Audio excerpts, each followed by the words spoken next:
वरची भाव आज शेतकऱ्याला मिळत नाहीये। आज अध्यक्ष महोदय, शेतकऱ्याची परिस्थिती एवढी वाईट आहे उत्तर महाराष्ट्रामध्ये की आम्ही कृषी अधिकाऱ्याला सांगावं लागतं, तो म्हणतो महसूलवाल्याकडे जा। महसूलवाल्याकडे सांगितलं तर कृषीकडे स्टॉप अपूर्ण आहे। माझ्या तालुक्याची स्थिती जर सांगितली तर एका मंडळाला फक्त 7 कृषी सहाय्यक, गाव 173 आणि कृषी सहाय्यक 7, कसे पंचनामे होतील? ग्रामसेवकाची मदत घ्या, बाजूच्या तलाट्याची मदत घ्या। बरं ठीक झालं आमच्याकडे महसूल मंत्री आहे, बरं ठीक झालं आमच्याकडे कृषी मंत्री आहे। मग साहजिक वाटतं आमचं पोरगा जर फौजदार आहे तर फटफटी सुटेल। साहजिक वाटतं जिल्ह्याला की आमच्या मतदारसंघामध्ये आमच्या जिल्ह्यामध्ये कृषी मंत्री आहे, महसूल मंत्री आहे। शेतकऱ्याला साहजिक वाटणार की आम्हाला पाहिजे त्या प्रमाणामध्ये न्याय मिळेल। आमचं केळीचं पीक भयानक आहे अध्यक्ष महोदय। केळीच्या पिकावर जरी एक गार पडली, नुसता एक डाग जरी पडला पूर्ण घड कामातून जातो। कोंड्यामध्ये जर एक खोळामध्ये एक जरी गारचा टिपका गेला तरी तो त्या ठिकाणचं पूर्ण घड वाया जातो। आम्हाला मदत केली जाते 15,000, 20,000, 25,000 एक खोड जमिनीतून बाहेर फेकायचं असेल नाचतं खोड, 10 रुपये खर्च आहे। 10 रुपये एका खोडला बाहेर फेकायला। एका एकरमध्ये किती खोडं लागतात? 1500। नाचते खोडं जर फेकायची आहे शेतकऱ्याला तर 15,000 रुपये लागतात। आम्ही काय देतोय? आम्ही काय देतोय शेतकऱ्याला? शेतकरी हा पाठीचा कणा आहे। शेतकरी म्हणजे आमचा राजा आहे। राजा भिकारी झालाय, राजा भीक मागतोय। आत्महत्या करण्याकरता राजाला प्रवृत्त केलं जात आहे। मी नेहमी सांगितलं IAS IPS केडरचा माणूस का आत्महत्या करत नाही? का माझा शेतकरी आत्महत्या करतो? सरकारी उठावं पैसे द्यावं, सरकारी उठावं पैसे द्यावं। कायमचं सोल्युशन काढा ना। प्रकल्प उभे केले, मागच्या काळात करू द्यायचे, आताच्या काळात केले। एखाद्याला शर्ट घालून द्यायचं, एखाद्याला पॅन्ट घालून द्यायची, एखाद्याला अंडरपॅन्ट घालून द्यायची, एखाद्याला काहीच घालायचं नाही। अहो कमीत कमी एका माणसाला पूर्ण जसे कपडे घालतात तसा एक प्रकल्प पूर्ण करा, जेणेकरून त्या विभागाचा प्रश्न सुटेल। एकीकडे भूमिपूजन करायचं, एकीकडे 30% धरण उभं करायचं, एकीकडे 60% धरण उभं करायचं, एकीकडे धरण पूर्ण उभं पण चाल्या नाही। अशाने आमचं काय कायमचा प्रश्न सुटणार आहे? लाईटीचा प्रश्न आहे, MSCBचा प्रश्न आहे। आज सगळीकडे काय परिस्थिती आहे?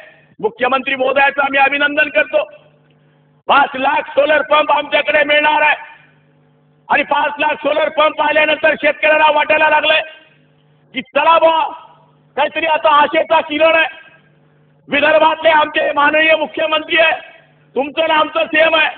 तुम्ही कपाशीवाले, आम्ही कपाशीवाले, पण आता कपाशी कुठे तुपाशी आहे? तो तर कायमचा उपाशी आहे।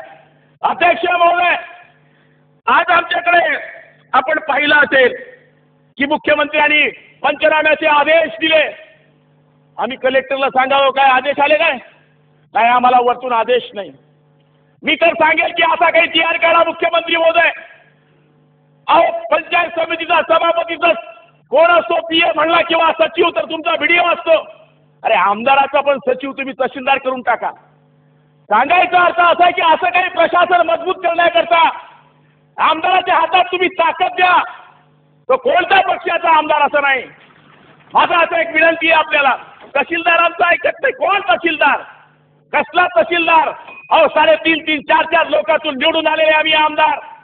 व्हिडिओला तुम्ही, सभापतीला तुम्ही मान देतात, विषय तरी वेगळा असता तर आमचा सभापती झेंडावंदन करतो आणि आमचा तहसीलदार झेंडावंदन करतो आणि आमदार उभा राहतो। अहो निर्णय बदला, तुम्हाला निर्णय बदलायचा अधिकार आहे। आणि राठा भाऊ, तुम्ही अनाथांचे नाथ आहे, अशी तुमची उपमा आहे। आम्ही आमदार आपल्याकडनं अपेक्षा करणार आहे। तुम्ही एक वेळ तहसीलदारांना स्थिर करा हो, आमदारांना अधिकार द्या हो। आमदाराचा सचिव तहसीलदार असला पाहिजे तालुक्याचा। याचं कारण साधे टँकर मागायचं असलं आम्हाला, दुष्काळी भागामध्ये टँकर हवंय। व्हिडिओला सांगा, टंचाईमध्ये गावाला टंचाईतून त्याच्याकडे पाठवा, मग तो पुढे पाठवेल। काय काय चाललं काय? आम्ही कुणाकरता मागतोय टँकर? आम्ही कुणाकरता मागतोय पाणी? आम्ही मागतोय शेतकऱ्याकरता। आम्ही मागतोय वाड्याकरता, आम्ही मागतोय ताड्याकरता, कुणाकरता मागतोय? आणि म्हणले 4,000चं पॅकेज दिलं, 42चं पॅकेज दिलं. तुम्ही किती पॅकेज द्या, काय होतं शेतकऱ्याचं? 1700 रुपयाचं डबल येतं. राशी 2चं उगवलं तर उगवलं, नकली कंपनीचं असलं तर गेलं. सांगायचा अर्थ असा की या पैशाने शेतकऱ्याचं भलं होणार नाही. 3-3 वेळेस पॅकेज द्या की 4-4 वेळेस पॅकेज द्या. कायम स्वरूपी तुम्ही शेतकऱ्याला उभं करण्याकरता ग्राम विकास मंत्रालयाने जलमुक्त अभियान जो कार्यक्रम राबवला आहे त्याची व्याप्ती वाढवा. अध्यक्ष महोदय, बोलू द्या अध्यक्ष महाराज. म्हणत असाल तर बसून जातो. बोला बोला बोला बोला बोला शेवट पाहिजे बोला. सॉरी.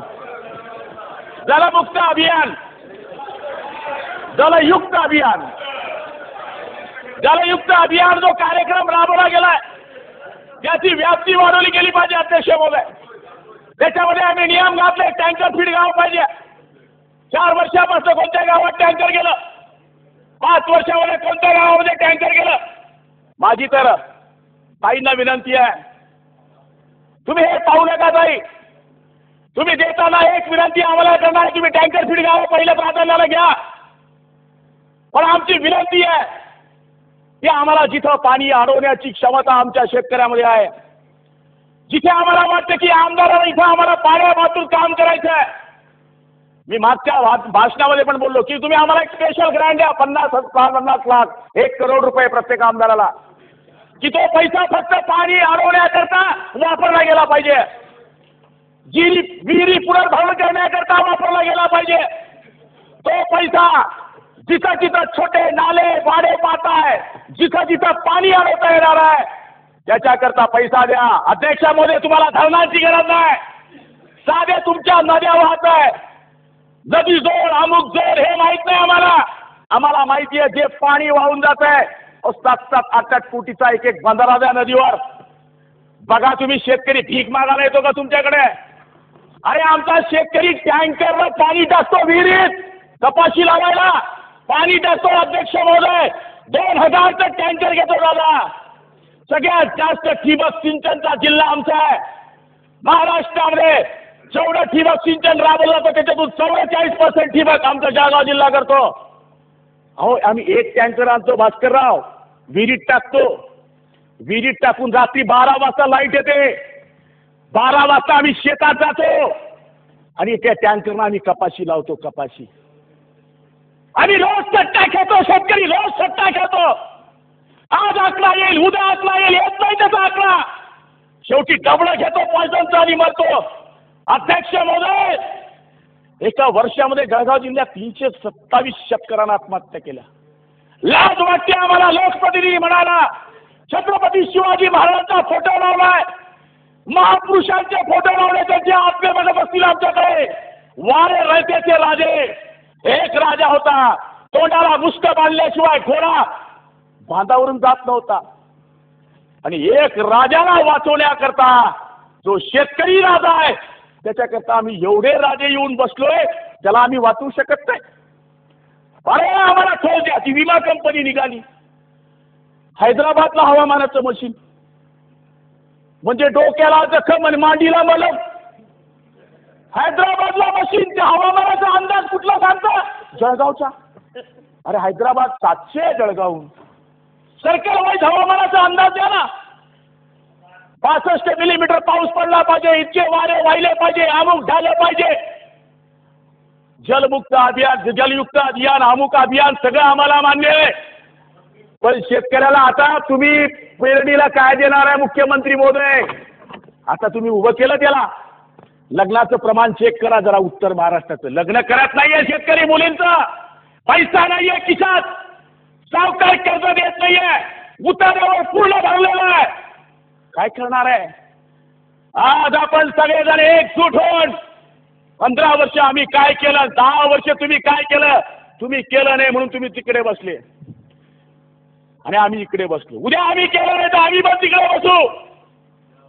याचं कारण, अरे 250 आमदार इथं शेतकऱ्याच्या भरोशावर निवडून आले. तो गांडीव ना शेतकरी, युनियन नाही आहे त्याची. अंगणवाडीच्या बाया चांगल्या आहेत, त्या ताटली चमचा मोर्चा काढता. आमचा शेतकरी हवाल दिलाय, वाटप करून टाकली आहे तुम्ही शेतकऱ्याची.